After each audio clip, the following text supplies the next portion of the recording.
America के speaker Nancy Taiwan के दौरे पर पहुंच चुकी हैं। नैन्सी के इस दौरे पर चीन भड़क गया है। माना जा रहा है कि अमेरिकी स्पीकर पेलोसी का ये दौरा अमेरिका और चीन के बीच तनाव को बढ़ा सकता है। वहीं इस पूरे मामले पर भारत भी अपनी नजर बनाए हुए है। हालांकि उसकी ओर से अभी तक इस मामले में कोई बयान नहीं आया। भारत ने अभी तक ताइवान के साथ औपचारिक राजनयिक रिश्ते बनाए हैं, क्योंकि ये चीन की वन चाइना पॉलिसी का समर्थन करता है। हालांकि दिसंबर 2010 में तत्कालीन चीनी प्रधानमंत्री वेन जियाबाओ की भारत यात्रा के दौरान नई दिल्ली ने संयुक्त बयान में चीन की वन चाइना पॉलिसी के समर्थन का जिक्र नहीं किया था। भारत सरकार ने दिसंबर 2021 में संसद में बताया था कि उसके ताइवान के साथ कैसे रिश्ते हैं। राज्यसभा में एक सवाल के जवाब में विदेश राज्य मंत्री वी मुरलीधर ने बताया कि ताइवान पर भारत की नीति स्पष्ट और सुसंगत है और ये व्यापार, निवेश और पर्यटन के क्षेत्रों में बातचीत को बढ़ावा देने पर केंद्रित है। सरकार व्यापार, निवेश, पर्यटन, संस्कृति, शिक्षा और इस तरह के अन्य क्षेत्रों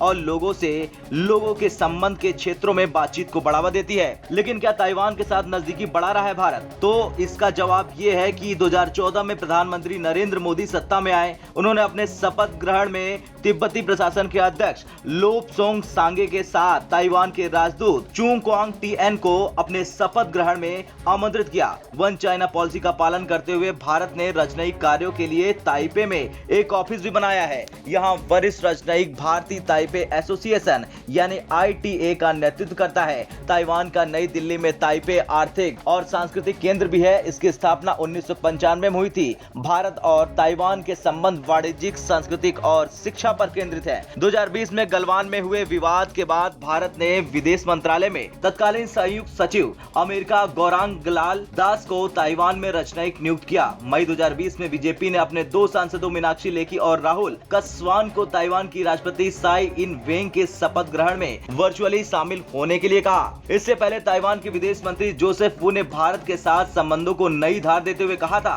ताइवान और भारत के क्षेत्रों पर चीन का दावा बेतुका है। चीन ऐसे दावे कर रहा है जो यथास्थिति के खिलाफ है। इतना ही नहीं, ये दावे सिर्फ बेतुके नहीं बल्कि बेहद खतरनाक भी हो सकते हैं। बीजिंग पूर्वी चीन सागर, दक्षिण चीन सागर, ताइवान और भारत के कुछ हिस्सों को अपना बताता है। चीन के इन दावों के कारण क्षेत्र में शांति भंग हो सकती है। खैर, ताइवान चीन की वो कमजोर नस है जिसे अमेरिका के साथ साथ भारत भी दबा रहा है, वो भी लगातार। अमेरिका ताइवान को हथियार दे रहा और भारत ताइवान को मंच। ऐसे में कल तक जो चीन दूसरों की जमीन पर कब्जा करता था, उसके नाक के नीचे से ताइवान का फिसलना उसे बेचैन कर रहा। ब्यूरो रिपोर्ट, भारत तक।